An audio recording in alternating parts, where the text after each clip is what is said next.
Et je vais vous expliquer encore autrement.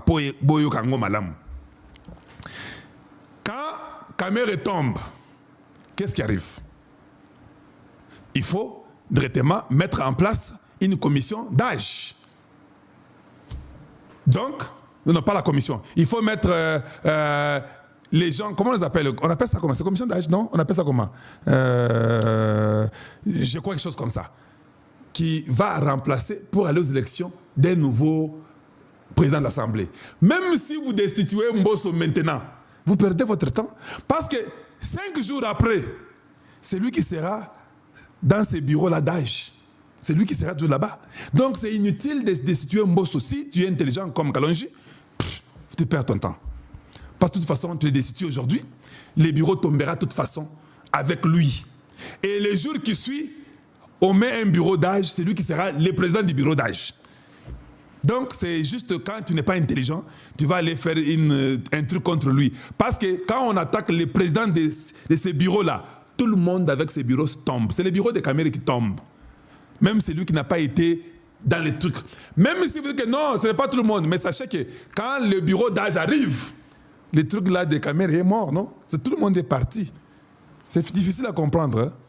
Si A entre dans B et B entre dans C, cela veut dire que A va entrer dans C. C'est ce que vous avez dit à l'école mathématique, c'est difficile. Ce qui A, ensemble A, et quand on a ensemble B. Et puis on se rend compte qu'ensemble B, quand on a ensemble C, cela veut dire qu'ensemble A et quand on a ensemble C. Donc, si Kamere tombe et vous laissez Chilumbaï et Mbosso, vous faites tomber Kamere, Njoli, la femme là, je ne sais pas qui, et Mounongo consort, Bakwei, Oyo Batikali Mibale.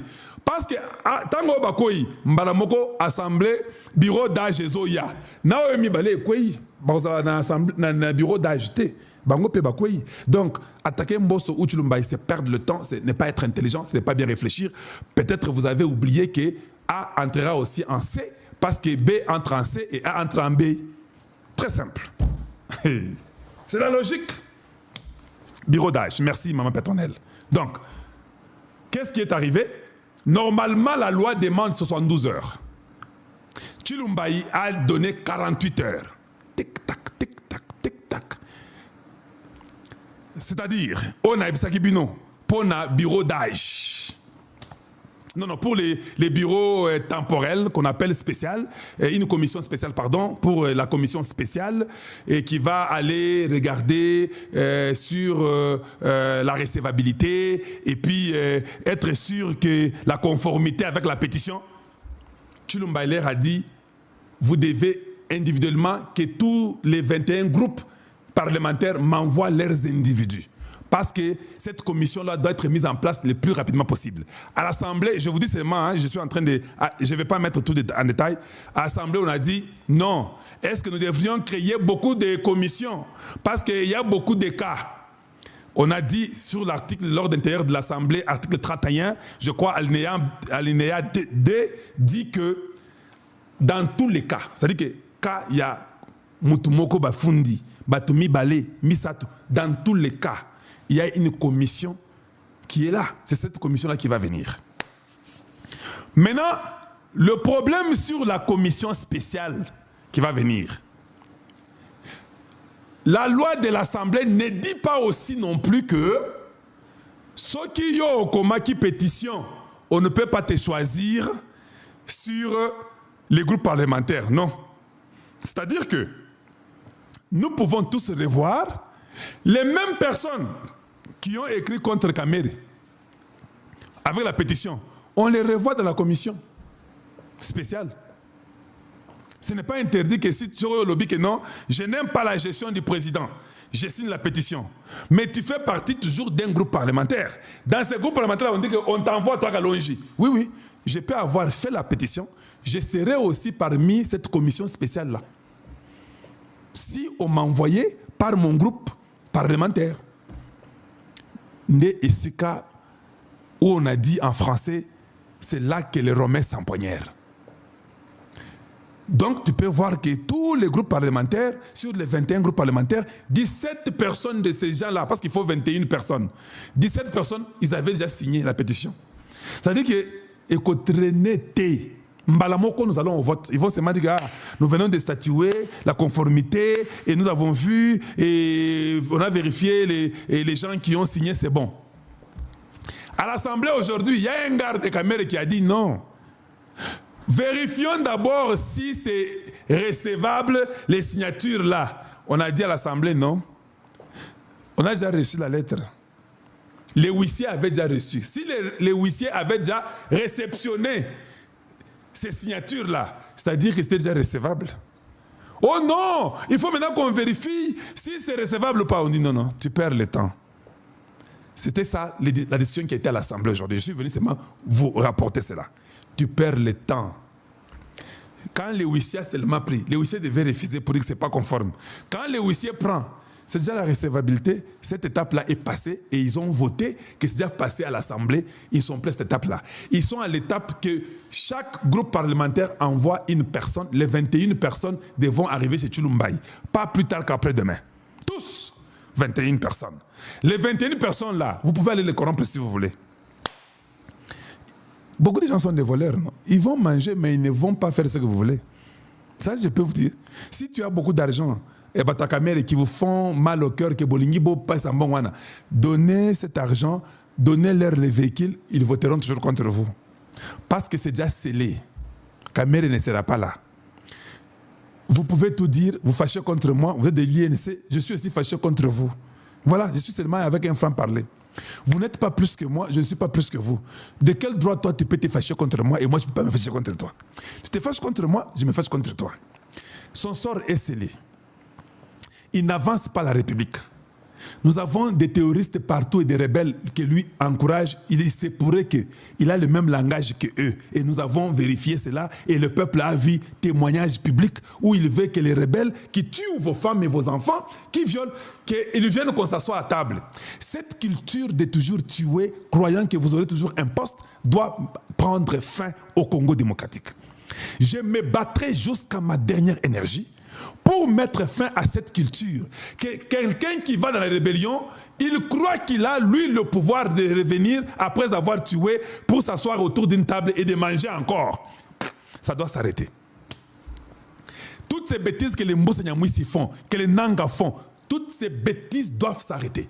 Quand quelqu'un prendra seulement l'arme contre le peuple congolais, cette personne doit être aussi punie à la peine capitale et elle n'aura jamais droit aux institutions de la République. Il faut que tous les Congolais soient comme ça. Quel que soit, attention aux amouana ya nani, toboyi. Kamera a un courage à la marque.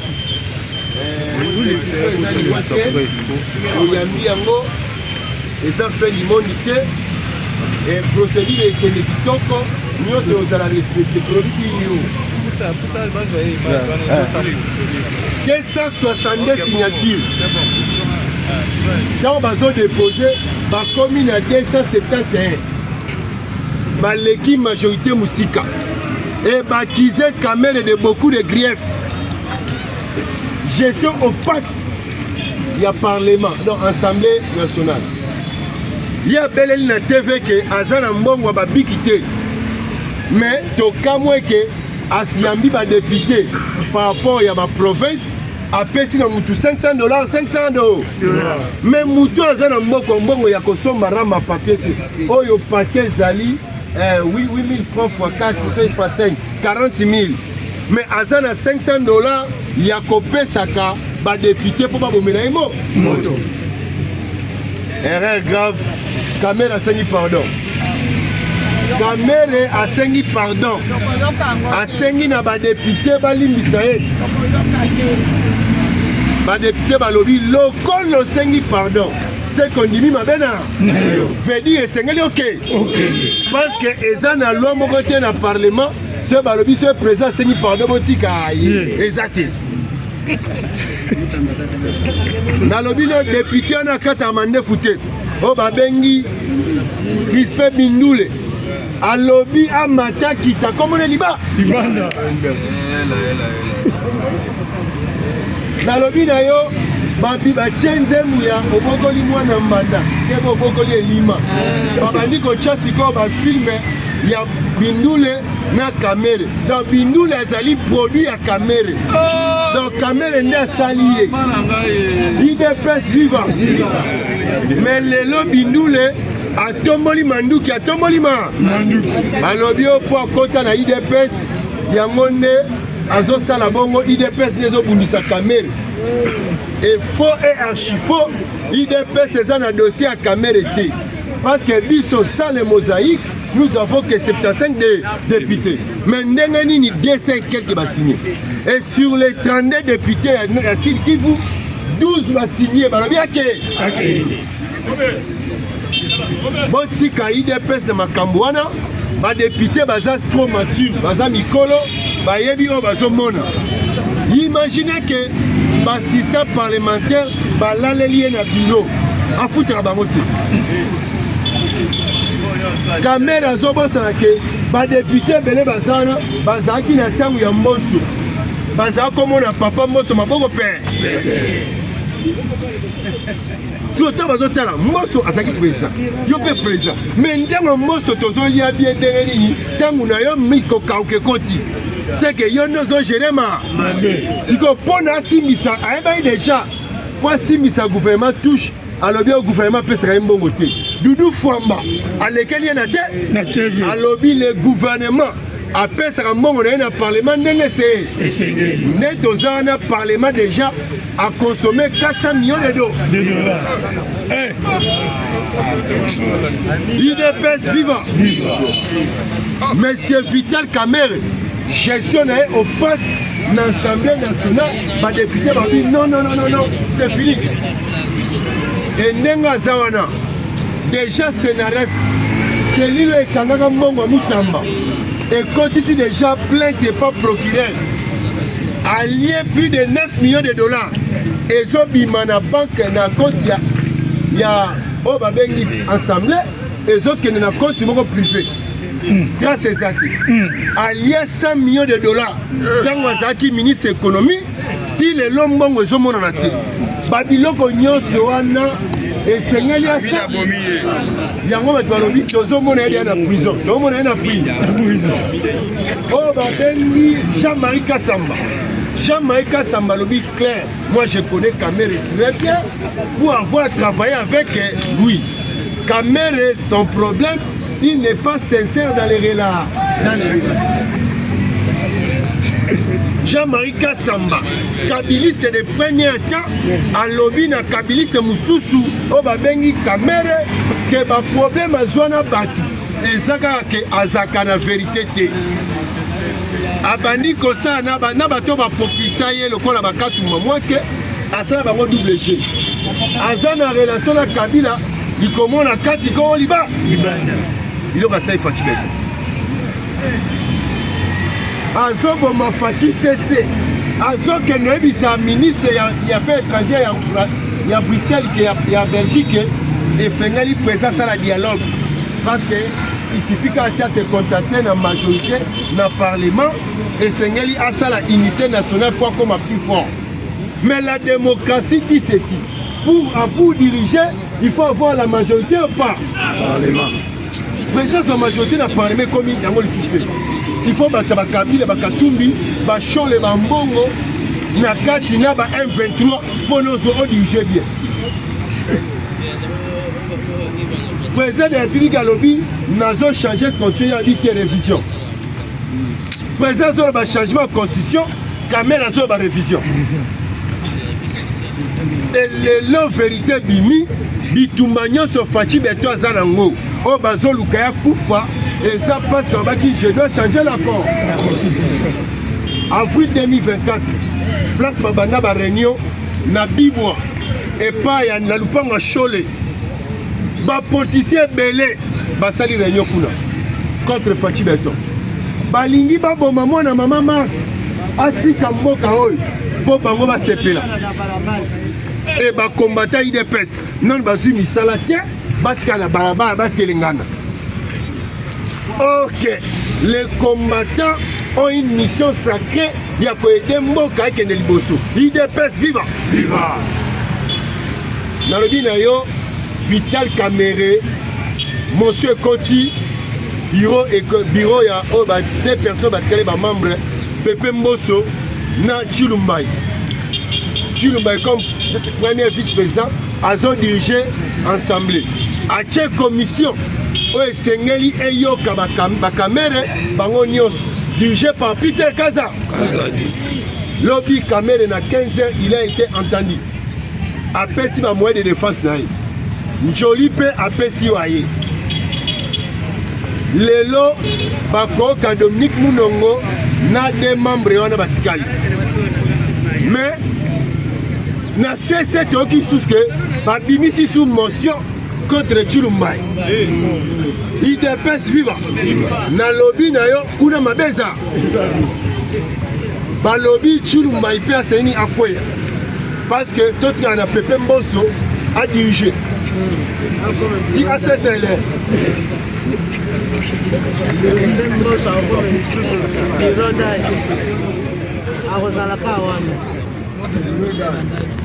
bomoni batunese bakomi ebele boza soupe na mayangani na baye ba complication solana moko afongola mutema apesa 10 000 na ye 5 000 na ye batika mbrema wana matière eza ebele Vital Kamerhe lelo akomi mwana mawa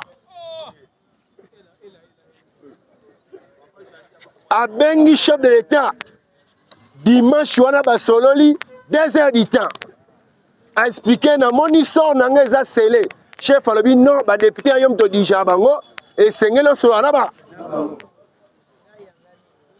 chef de l'état atikaka o babengi séparation de pouvoir et alingi démocratie fonctionner Kamerhe asengi pardon alingi balimbisa ye abosani ke mutamba pa asengaki pa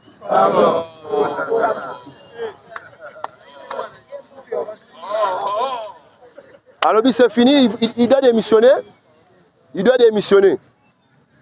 mais babeleli ye na ba TV Kamerhe mi démissionner afin comme mabe et muninga na jama ikasamba bina minute aza na nzela be moko kokima soki akimi te prison azwa maele ya matata ponio atalaki prison aponi na nzela tu la misi yaza Jean-Marie Kasamba conseiller Kamerhe. Monsieur Kamerhe, je vous conseille de fuir.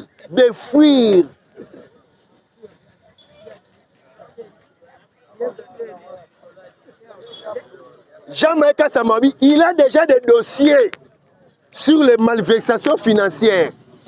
Et ces dossiers-là vont rebondir. Encore procureur Vonde. Et si ma pied ma bord, ils ont classé. Azo zaka ngongango po aloba ke kuisa ntete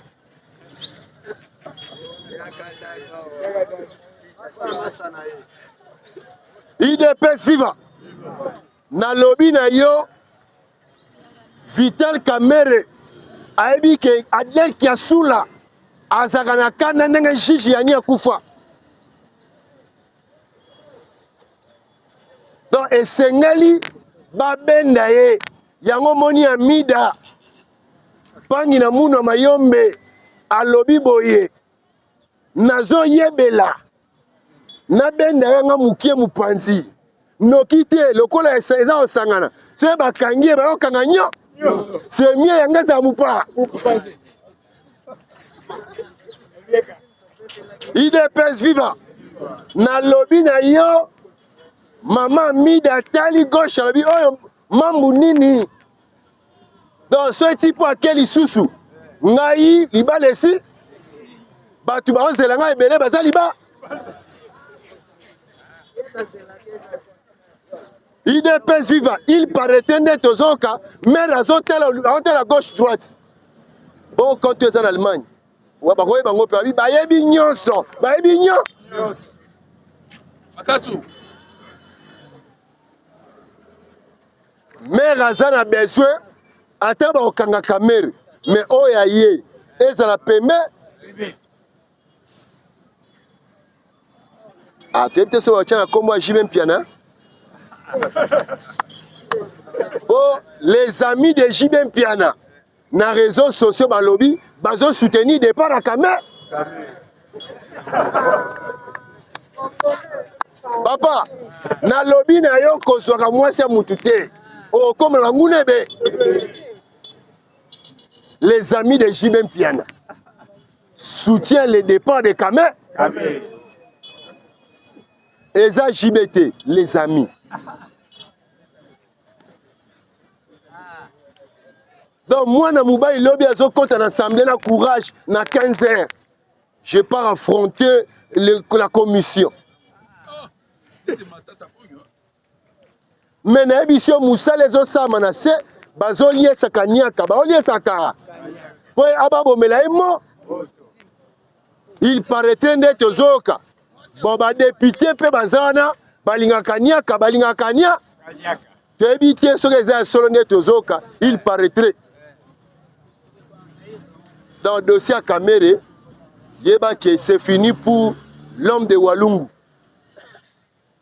Et il y a un grand équateur Basengi. Justin Bitakoui il sera un bon président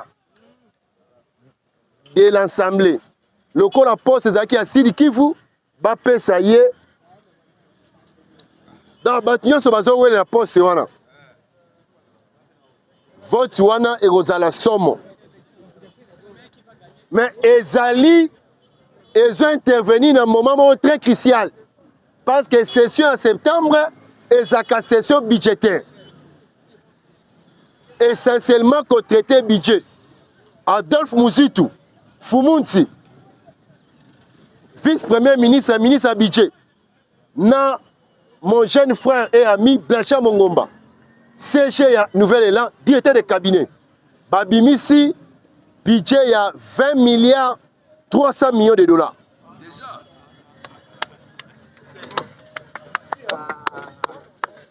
Il y a une évolution, il y a 16,4%. Dans le budget Congo est comme 20 milliards. Si les députés vont voter, donc c'est 20 milliards de dollars. UDPS viva. Na lobby na yo. Congo ya Fachi Beton. Eza Congo ya Masekiti. Mouzito lobby vérité. Oyo biso ngana bino boyebi. Tu as bien que la dette extérieure ya RDC est atteindre 16 milliards. Il faut que les réseaux sociaux. Ah, comme na nyongo. Oh, Congolais. Poni no loba makambo etaliote. Sur le plan économique, ceux qui ont payé sont moins endettés en Afrique. Et c'est un matissa d'être pour financer le développement. Yozo la sabiso métro sur le train na Sénégal. Oui, Sénégal a fait combien pour ça? À peine cumulativement, tous ont dette à 16 milliards. Pour que 16 milliards on est le côté, bah soit qu'à PIB. Produit intérieur brut au Congo est à 97 milliards. Ce qu'on divise et qu'on peut son ratio, au moment que RDC jusque-là n'a pas atteint le seuil au Balobake Mboko est endetté. Mais Congolais, à combien Kabila très bon na nyongote. Ça c'est quoi ça? Kabila zui mbongo ba chinois pour ton aéroport. Pas ton aéroport. Et un nyongote. C'est pas Congolais. Donc, besoin d'un domaine où est éliminé, le corps comme un nyosologue, justice yoyebi, nini ya droit oyebi, économique oyebi, ni nyonso oyebi tina musala chef de riz. Mais ce babi tient pratique, yo mutumbu le beti au fond lima nie et bimana baba. Yo mutebi nyonso, poni au fond la manie bima baba. Wana habite il faut bien un motopompe, bena. Hein? Ouais, babosani. Non, botika mouli mon nyosologue. Net ozaboe. Le Congo a lancé Eurobond. Et ngoba ke tozo de fombongo libanda en euros. 1 milliard 500 milliards d'euros. Et ça permet de s'autofinancer. Ben, infrastructure, to financer agriculture. Na minute où l'État congolais a bénéficié d'un financement à 15 milliards, il y a bad pour le bilan.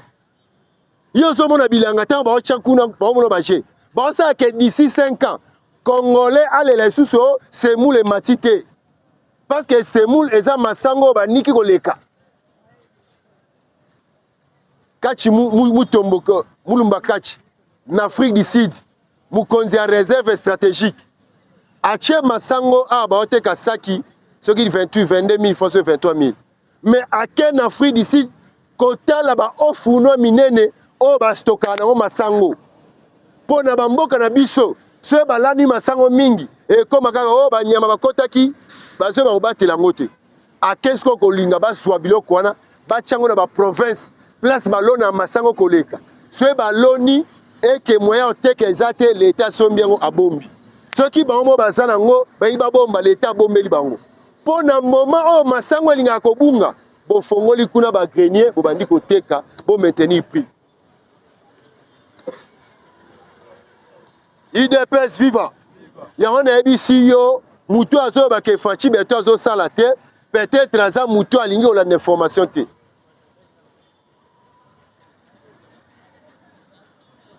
IDPS viva. Est-ce que bozo solo la pona mayangani? Madame la Première ministre Jidi Soumina Tuluka. Madame Masaki déplacement na Likasi na Tanganyika. Akomi na Tanganyika, akomi pe na Moba.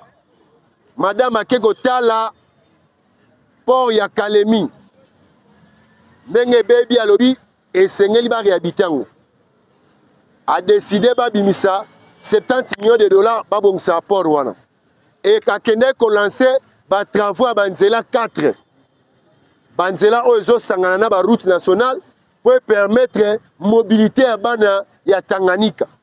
Et à promettre bango biloko ebele à kepe ko inaugurer bekolo esili na hôpital na compte ya 145 territoires. IDPS viva.